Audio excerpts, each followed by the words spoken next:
الحمد للہ رب العالمین والصلاة والسلام علی رسولہ الامین اما بعد فاعوذ باللہ من الشیطان الرجیم بسم اللہ الرحمن الرحیم والعصر ان الانسان لفی خسر الا الذین آمنوا وعملوا الصالحات وتواصوا بالحق وتواصوا بالصبر۔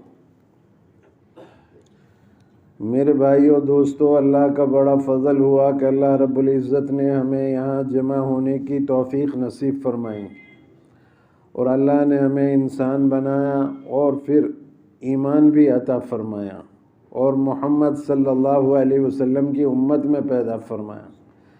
ہمیں اللہ کا شکر ادا کرنا چاہیے۔ میرے بھائیو، اللہ کے رسول صلی اللہ علیہ وسلم نے ارشاد فرمایا کہ 3 باتیں اگر کسی شخص کے اندر پائی جائیں تو اللہ تعالیٰ اس کو قیامت کے دن اپنی حفاظت میں لے لے گا اور جنت میں داخل کرے گا۔ اگر کسی کے اندر 3 باتیں پائی جائیں تو اللہ تبارک و تعالیٰ اس کو قیامت کے دن اپنی حفاظت میں لے لے گا اور جنت میں داخل کرے گا۔ ایک بات یہ ہے کہ کمزوروں پر رحم کرنا۔ اللہ نے آج ہمارے ہاتھ میں طاقت دی ہے، کل یہ طاقت کمزور بھی پڑ جائے گی، اس لیے ہر آدمی اپنے دائیں بائیں دیکھے کہ ہم کہیں طاقتور ہیں تو کہیں کمزور پر ظلم تو نہیں کر رہے۔ آدمی جو ہے غور کرے کہ طاقت کے زمانے میں کہیں ہم کمزوروں پر ظلم تو نہیں کر رہے ہیں، کمزوروں کا حق تو نہیں مار رہے ہیں۔ حدیث پاک میں آتا ہے اگر کوئی آدمی جوان بچہ اور وہ جوانی کی حالت میں کسی بوڑھے آدمی کی عزت کرتا ہے، اس کا اکرام کرتا ہے، اس کو سلام کرتا ہے، تو اللہ اس نوجوان بچے کو بھی لمبی عمر عطا فرمائے گا اور اس کو بڑھاپا آئے گا، اور اس کے بڑھاپے میں ایک نوجوان کو اللہ کھڑا کرے گا جو اس کی عزت کرے گا، اس کا اکرام کرے گا۔ تو میرے بھائیو، ہم کمزوروں پر رحم کریں۔ آج طاقتور کمزور کو دبا رہا ہے۔ اکثر جگہ دیکھا جاتا ہے جو طاقتور لوگ ہیں وہ کمزوروں کو دبائے جا رہے ہیں، تو یہ غلط بات ہے۔ قیامت کے روز اللہ کے یہاں ہمیں اس کا جواب دینا پڑے گا۔ اس لیے ہم جو ہے اپنی طاقت کا غلط استعمال نہ کریں۔ اللہ تعالیٰ قرآن میں ہمیں خطاب کر رہا ہے، اے مسلمان مردوں کی جماعت، تم دوسرے مسلمانوں کے گروہ کے پیچھے مت ہنسو، ممکن ہے جن کے پیچھے تم ہنس رہے ہو وہ تم سے زیادہ بہتر ہوں۔ کوئی آدمی ایک آنکھ کا ہے اس کو ایک آنکھ کا کہہ کر نہ پکارو، ایک پیر کا ہے اس کو لنگڑا کہہ کر نہ پکارو، کوئی آدمی کالا ہے اس کو کالا کہہ کر نہ پکارو، کوئی آدمی لمبا قد کا ہے اس کو لمبا کہہ کر نہ پکارو، کوئی آدمی پستہ قد کا ہے اس کو پستہ قد کا کہہ کر نہ پکارو۔ ذات پات، عصبیت، علاقائیت، برادریوں میں نہ بٹو۔ اللہ کے یہاں یہ تمہارے قبیلے، خاندان اور تمہاری برادریاں، اس پر مغفرت نہیں ہوگی، بلکہ اللہ کے یہاں مغفرت تقوی پر ہوگی۔ تو اللہ تبارک و تعالی ہمیں نصیحت فرما رہا ہے کہ تم جو ہے ایک دوسرے پر زیادتی نہ کرو، ایک دوسرے کے پیچھے نہ ہنسو، کسی کی پیٹھ پیچھے ایسی بات نہ کہو جو اسے ناگوار ہو، غیبت نہ کرو۔ تم اس بات کو پسند کرتے ہو کہ اپنے مردار بھائی کا گوشت کھایا جائے، یوں کہ اس بات کو تم پسند نہیں کرتے ہو لیکن غیبت کرنے کو پسند کرتے ہو، غیبت کرتے ہو۔ جو آدمی غیبت کرتا ہے اس کی مثال ایسی ہے جیسے اپنے مردار بھائی کا گوشت کھا رہا ہو۔ چغل خوری کرنے کی وجہ سے قبر میں عذاب ہوتا ہے، پیشاب کی چھینٹوں سے نہ بچنے کی وجہ سے، ناپاک رہنے کی وجہ سے قبر میں عذاب ہوتا ہے۔ تو اللہ تبارک و تعالی ہمیں قرآن میں نصیحت فرما رہا ہے، ہمیں قرآن کو پڑھنا چاہیے اور قرآن پر عمل کرنا چاہیے کھینچ رہا ہے، جو رکشہ بیٹھا ہوا ہے، جو رکشے پر، ہر انسان برابر ہے، ہر ایک کا مان برابر ہے۔ امیری غریبی الگ بات ہے، لیکن انسان تو انسان ہے۔ اللہ کے رسول صلی اللہ علیہ وسلم سب سے بڑے انسانیت کا ہمدرد۔ کوئی ایسا انسان پیدا نہیں ہوا انسانیت کا درد رکھنے والا جو جناب رسول اللہ صلی اللہ علیہ وسلم کے اندر درد تھا انسانیت کا۔ آپ نے اپنے دشمنوں کو، جنہوں نے آپ کو مارا، دھکا مکی دیے، آپ کے اوپر تھوکا، ان سب کو معاف کر دیا۔ کرو مہربانی تم اہل زمین پر، خدا مہرباں ہوگا عرش بری پر۔ ہم زمین والوں پر رحم کریں گے تو آسمان والا ہمارے اوپر رحم کرے گا۔ اس لیے میرے بھائیوں، ہم جو ہیں کمزوروں پر رحم کریں۔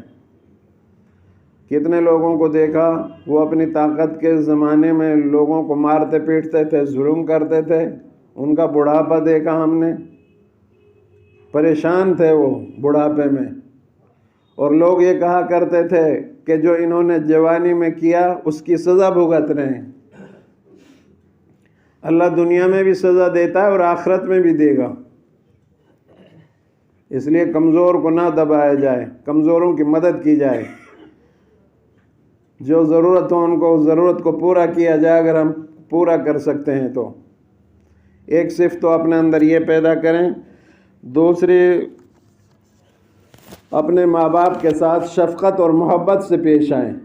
اللہ تعالیٰ قرآن میں جگہ جگہ فرماتا ہے وَبِالْوَالِدَيْنِ إِحْسَانًا، اپنے ماں باپ کے ساتھ اچھا سلوک کر۔ ماں نے 9 مہینہ بچے کو پیٹ میں رکھا، کتنی قربانی دی اس نے۔ 9 مہینہ تک پیٹ میں رکھنا کتنی بڑی قربانی ہے۔ کتنی شادیوں کو ترک کیا، کتنی تقریبات کو ترک کیا، اور حمل کے دوران کتنی مشقتیں برداشت کی۔ اب جب بچہ پیدا ہوتا ہے اس کو کتنی شدت اور تکلیف ہوتی ہے۔ حدیث پاک میں آتا ہے، اللہ کے رسول صلی اللہ علیہ وسلم نے ارشاد فرمایا، کوئی آدمی حرم میں جا کر 80 سال تک اپنی ماں باپ کے لیے نفلی طواف کرتا رہے اور اس کا ثواب اپنی ماں کو بخشتا رہے، تب بھی ان 80 سالوں میں وہ اس ایک آہ کا حق ادا نہیں کر سکتا جو پیدائش کے وقت ماں کو ہوئی تھی۔ تو ماں کی کتنی قربانی ہوتی ہے۔ 9 مہینہ بعد بچہ پیدا ہوتا ہے، اس کے بعد سینے سے چپکا کے رکھتی ہے، دودھ پلاتی ہے، 2 سال تک دودھ پلاتی ہے، کتنی مشقت برداشت کرتی ہے، بچے کی وجہ سے سخت غذائیں نہیں کھاتی۔ تو میرے بھائیوں، اپنے ماں کا اور اپنے باپ کا خیال رکھیں۔ اللہ کے رسول صلی اللہ علیہ وسلم نے ارشاد فرمایا، اس شخص کی ناک خاک میں مل جائے، 3 مرتبہ فرمائے جملہ، اس شخص کی ناک خاک میں مل جائے، اس شخص کی ناک خاک میں مل جائے۔ صحابہ نے پوچھا، یا رسول اللہ صلی اللہ علیہ وسلم، وہ کون آدمی ہے جس کے لیے آپ 3 مرتبہ تاکیداً فرما رہے ہیں؟ آپ نے ارشاد فرمایا، اس کا ماں یا باپ بڑھاپے کو پائے اور وہ ان کی خدمت نہ کرے، ان کو ناراض کر کے رکھے، وہ شخص خاک میں مل جائے، اس کی ناک اور عزت خاک میں مل جائے۔ اللہ کے رسول صلی اللہ علیہ وسلم نے ارشاد فرمایا تھا، کاش میری ماں زندہ ہوتی اور میں عشاء کی نماز پڑھ رہا ہوتا مسجد نبوی میں، اپنی مسجد میں، اور پھر میرے حجرے کا دروازہ ادھر سے کھلتا اور اس میں سے آواز آتی، میری ماں مجھے پکارتی، اے محمد محمد، تو میں نماز کو ترک کر دیتا، توڑ دیتا اور اللہ سے کہتا، یا اللہ تجھے تو بعد میں راضی کر لوں گا، تیرے لیے نماز تو بعد میں پڑھ لوں گا، پہلے میں اپنی ماں کو راضی کر لوں۔ ماں کے قدموں کے نیچے جنت ہے، باپ جنت کا دروازہ ہے، ماں باپ راضی ہیں، اللہ راضی ہے، ماں باپ ناراض ہیں، اللہ ناراض ہے۔ جن کے ماں باپ جن سے ناراض ہیں، نہ ان کی نماز قبول ہوتی ہے، نہ ان کے روزے قبول ہوتے ہیں، نہ ان کا حج قبول ہوتا ہے، نہ ان کا صدقہ اور خیرات قبول ہوتا ہے۔ نوجوان بچے اپنے ماں باپوں کی فرما برداری کریں۔ جوانی کی حالت میں ہو تم، تمہارے اندر اب طاقت ہے، وہ بڑھاپے کو پہنچ گئے، مفلوج ہو گئے، پتجھڑ کا زمانہ آ گیا ان کو، تو اب اس بچے کا حق بن جاتا ہے جن کی پرورش ماں باپ نے بڑی مشقت اور جد و جہد کے ساتھ کی، ان کا یہ حق ہے کہ وہ اپنے ماں باپ کے ساتھ بڑھاپے میں اچھا سلوک کریں۔ جس طرح بچپن میں ماں باپ نے تمہارا خیال رکھا تو اب ان کے بڑھاپے میں تمہیں ضرور ان کے ساتھ اچھا سلوک کرنا چاہیے۔ ایک مرتبہ اللہ کے رسول صلی اللہ علیہ وسلم اپنے صحابہ کو خطبہ دے رہے تھے تو ایک خاتون آئی، آپ صلی اللہ علیہ وسلم نے اس کو دیکھا تو آپ نے خطبہ بند کر دیا اور اپنا سر کا رومال اتارا اور اس کے قدموں میں ڈال دیا۔ آپ کے صحابہ بڑے تعجب کرنے لگے کہ یہ مقدس خاتون کون ہے جس کے لیے نبی صلی اللہ علیہ وسلم نے اپنا رومال اتار کر اس کے پیروں میں ڈال دیا۔ تو پھر آپ نے بتایا کہ یہ میری دودھ پلانے والی رضائی ماں حلیمہ سعدیہ ہے، اس نے بچپن میں مجھے دودھ پلایا تھا۔ اب آپ اندازہ لگاؤ، دودھ پلانے والی ماں کی نبی کی نظر میں اتنی عزت ہے اور اتنا احترام ہے تو حقیقی ماں کا کتنا احترام ہوگا۔ ایک مرتبہ علقمہ صحابی تھے، ایک بڑے صحابی علقمہ رضی اللہ تعالیٰ عنہ، جب ان کا موت کا وقت قریب آیا تو ان کی روح نہیں نکل رہی تھی۔ صحابہ کا معاملہ ہے جنہوں نے ایمان کی حالت میں نبی صلی اللہ علیہ وسلم کی زیارت کی اور آپ کے ساتھ رہے زندگی بھر، ان کا معاملہ بتا رہا ہوں آپ کو۔ حضرت علقمہ رضی اللہ تعالیٰ عنہ جب ان کا موت کا وقت آیا تو روح نہیں نکل رہی تھی، صحابہ نے آپ کو اطلاع دی کہ جی علقمہ کی روح نہیں نکل رہی ہے۔ آپ نے ارشاد فرمایا اس کے گھر میں کون ہے؟ ماں باپ میں سے کوئی ہے؟ یوں کہ جی ہاں اس کی ماں ہے۔ تو آپ نے ارشاد فرمایا جاؤ ماں کو بلاؤ، اگر وہ آ جائیں تو ٹھیک ہے، نہیں تو میں ان کے یہاں جاتا ہوں۔ صحابہ نے آپ کی علقمہ کی والدہ کو بتایا کہ آپ صلی اللہ علیہ وسلم نے آپ کو بلایا ہے، اگر آپ نہ آ سکیں، مجبوری ہیں بڑھاپے کی وجہ سے، تو حضرت محمد مصطفیٰ صلی اللہ علیہ وسلم خود آپ کی خدمت میں آ جائیں گے۔ تو اماں نے کہا نہیں، میں خود نبی صلی اللہ علیہ وسلم کی خدمت میں جاؤں گی۔ جب وہ آئی تو آپ صلی اللہ علیہ وسلم نے فرمایا اماں یہ بتاؤ تمہارا بیٹا علقمہ کیسا تھا؟ تو اماں نے بتایا کہ میرا بیٹا بہت دیندار تھا، بہت نمازی تھا، صدقہ اور خیرات کرنے والا، راتوں میں اٹھ کر نماز پڑھنے والا اور بڑا ہی دیندار تھا۔ پھر اللہ کے رسول صلی اللہ علیہ وسلم نے پوچھا تمہارے بارے میں کیسا تھا؟ تو ماں تھوڑی رہ کر بولی، کہنے لگی میری بات پر ذرا اپنی بیوی کی بات کو زیادہ سنتا تھا، میں اس سے ناراض ہوں۔ تو آپ صلی اللہ علیہ وسلم نے فرمایا اماں اس کو معاف کر دو، اس کی روح نہیں نکل رہی ہے۔ اماں نے کہا کہ میں اس کو معاف نہیں کروں گی۔ تو آپ نے ماں کا امتحان لینا چاہا، صحابہ سے فرمایا لکڑی اکٹھے کرو اور علقمہ کو جلا دیتے ہیں۔ جب جلانے کا نام آیا تو اماں جو ہے تڑپ گئی، ہائے میرے بیٹے کو جلائیں گے آپ؟ تو پھر آپ نے اس کو نصیحت فرمائی کہ اماں اگر تم نے اس کو معاف نہ کیا تو یہ جہنم کے عذاب میں آگ میں جلے گا۔ تو اماں نے کہا کہ جاؤ میں اپنے بیٹے کو معاف کرتی ہوں۔ تو اللہ کے رسول صلی اللہ علیہ وسلم نے اپنے صحابہ سے فرمایا دیکھو علقمہ کی زبان پر کلمہ جاری ہوا کہ نہیں ہوا، کہیں ایسا تو نہیں ہے ماں نے میری مروت کی وجہ سے اوپر سے کہہ دیا ہو میں نے معاف کر دیا اور اندر سے معاف نہ کیا ہو، اور ماں معاف کر دے ایسا ہو نہیں سکتا، اس کی زبان پر کلمہ جاری نہ ہو۔ تو صحابہ گئے، ان کے گھر کے دروازے پر ہی پہنچے تھے تو زبان پر کلمہ جاری تھا، لا الہ الا اللہ محمد رسول اللہ۔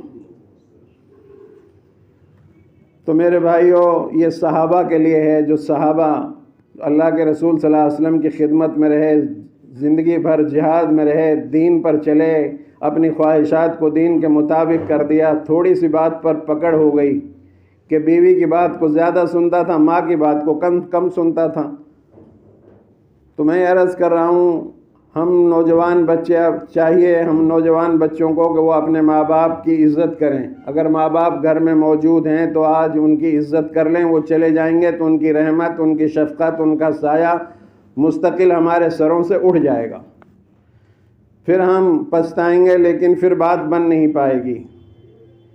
اللہ کے رسول صلی اللہ علیہ وسلم نے فرمایا، ماں کے قدموں کے نیچے جنت ہے، باپ جنت کا دروازہ ہے۔ ماں باپ راضی تو اللہ بھی راضی، ماں باپ ناراض تو اللہ بھی ناراض۔ اس لیے دوسری صفت یہ ہے کہ اپنے ماں باپ کے ساتھ شفقت اور محبت سے پیش آئیں۔ تیسری بات یہ ہے کہ جو ہمارے یہاں خادم ہیں، ہمارے نوکر چاکر ہیں، ان کے ساتھ ہم بہتر سلوک کریں۔ وہ بھی تو انسان ہیں۔ ہمارا ڈرائیور ہے، ہمارے گھر میں جھاڑو پونچھا کرنے والے لوگ ہیں، ہم ان کا خیال رکھیں، چونکہ وہ ہماری خدمت کرتے ہیں۔ آپ ان کو ہر مہینہ تنخواہ دیتے ہیں، اس کے علاوہ بھی ان کی مدد کی جائے، ان کے گرمی سردی کا لباس کی مدد کی جائے۔ سال میں رمضان کا مبارک مہینہ آتا ہے، عید کے موقع پر ان کا خیال رکھا جائے اور ان کی تنخواہیں ان کے وقت پر دی جائے۔ جیسے آپ کی ضرورتیں ہیں، ان کی بھی ضرورتیں ہیں۔ اگر یہ تین صفت ہمارے اندر پیدا ہو جائیں تو ان تین صفات والے آدمی کو قیامت کے روز اللہ اپنی حفاظت میں لے لے گا اور جنت میں داخل کرے گا۔ اللہ سے دعا کریں اللہ ہمارے اندر یہ صفات پیدا فرمائیں۔ اور تین صفتیں ایسی ہیں، اگر وہ کسی کے اندر پائی جائیں تو اللہ تبارک و تعالیٰ ان کو اپنی عرش کے سایہ میں جگہ عطا فرمائے گا۔ اس دن جب اس کے سایہ کے علاوہ اور کوئی سایہ نہ ہوگا، اور ان کو جو ہے جنت میں داخل کرے گا۔ ایک صفت یہ ہے کہ ایسی حالت میں وضو کرنا جب وضو کرنے کے لیے طبیعت نہ چاہ رہی ہو، دل نہ چاہ رہا ہو۔ سردی کا موسم ہے اور نماز کا وقت ہو چکا ہے، اذان ہو رہی ہے، تو اب ہم اپنے گرم بستر میں لیٹے ہوئے ہیں، ہمارا دل نہیں چاہ رہا کہ وضو کریں، لیکن قربانی دے کر کھڑے ہوں، گرمی کو چھوڑیں اور وضو کریں، پھر نماز ادا کریں، تو یہ عمل جو ہے ہمارا جہنم کی اس آگ کو ٹھنڈا کر دے گا جو جل رہی ہے، ہمارے گناہوں کی وجہ سے بھڑک رہی ہے۔ تو کامل وضو کرنا۔ حدیث پاک میں آتا ہے، حضرت سعد بن وقاص رضی اللہ تعالیٰ عنہ ایک مرتبہ وضو کر رہے تھے، پانی زیادہ گر رہا تھا، آپ صلی اللہ علیہ وسلم وہاں سے گزرے، آپ نے ارشاد فرمایا، سعد فضول خرچی سے بچو۔ عرض کیا رسول اللہ صلی اللہ علیہ وسلم، وضو میں پانی تھوڑا سا زیادہ گر جائے یہ بھی فضول خرچی ہے؟ ارشاد فرمایا آپ صلی اللہ علیہ وسلم نے، اے سعد اگر سمندر کے قریب بیٹھ کر تم وضو کر رہے ہو اور وہاں پانی زیادہ گرا رہے ہو یہ بھی فضول خرچی ہے۔ آپ اندازہ لگاؤ، وضو جیسے عمل میں اگر پانی تھوڑا زیادہ گر رہا ہے، اسلام اس کو برداشت نہیں کرتا، اس کو فضول خرچی بتا رہا ہے، تو بیجا مال اسراف، بیجا مال خرچ کرنے سے کتنا اسلام منع کرتا ہے۔ آج ہمارا پیسہ بیجا چیزوں پر خرچ ہو رہا ہے، بیاہ شادیوں میں لٹایا جا رہا ہے، نام و نمود کے لیے دعوتیں کی جا رہی ہیں۔ میرے بھائیوں، اللہ نے آپ کو دولت عطا فرمائی ہے، اس کی قدر کرو، اس کو ضرورت مندوں پر خرچ کرو، جہاں جہاں ضرورت ہے وہاں پر خرچ کرو۔ وضو کے دوران بات نہ کریں، وضو کے دوران بات نہ کریں۔ بعض لوگ وضو کے دوران بات کرتے رہتے ہیں، وضو کی نورانیت نکل جائے گی۔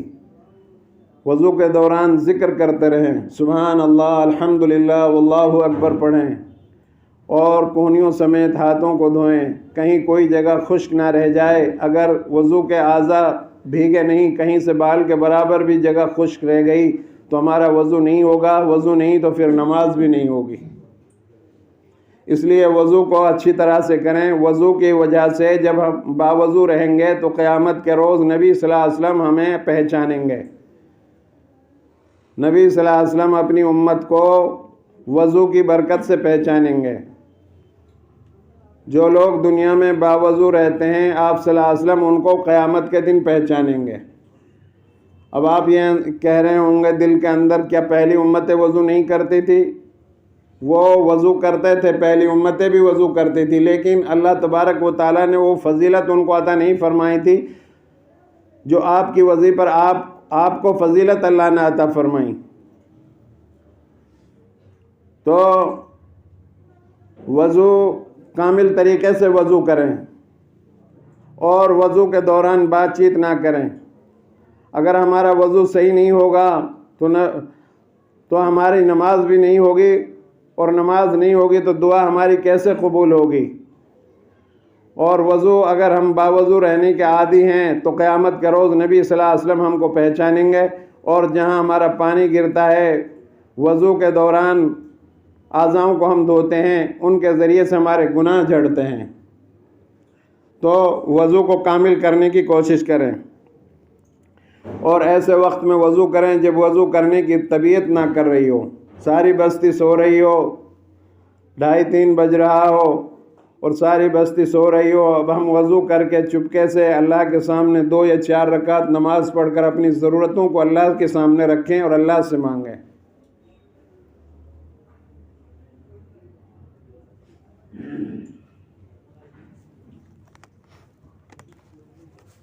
تو دوسرا، تاریک راتوں میں مسجد کو جانا تاکہ جماعت میں شریک ہو سکیں۔ اندھیری رات ہیں، تاریک راتوں میں مسجدوں کی طرف جانا اور جماعت کے ساتھ نماز کا اہتمام کرنا۔ تو ہم جو ہے جماعت کے ساتھ نماز پڑھنے کا خاص خیال رکھیں، تاریک راتوں میں مسجدوں میں جائیں، مسجدوں میں جانا ترک نہ کریں۔ تیسرا صفت یہ ہے، بھوکا آدمی کو کھانا کھلائیں۔ ہمیں چاہیے جہاں ہم اپنے لیے کھانا تیار کرتے ہیں وہاں غریب غربا کا بھی خیال رکھیں، غریب اور مسکین لوگوں کا خیال رکھیں، ان کو کھانا کھلائیں اور اچھی صفات اپنے اندر پیدا کریں، برائیوں سے بچیں، توبہ اور استغفار کریں، صدقہ اور خیرات کریں، اللہ سے معافی اور تلافی کریں۔ اللہ کے عذاب طرح طرح سے شکلوں میں آ کر ہمیں دکھائی دے رہے ہیں، یہ ہمارے گناہوں اور بدعمالیوں کی وجوہات ہیں جو آج ہم پستی اور ذلت میں ہیں۔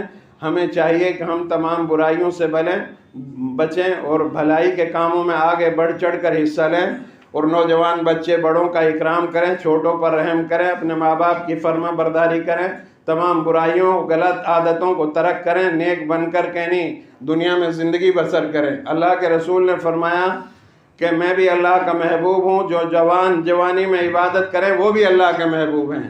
دعا کریں اللہ رب العالمین ہمیں سیدھے راستے پر چلنے کی توفیق عطا فرمائیں۔ وآخر دعوانا ان الحمد للہ رب العالمین۔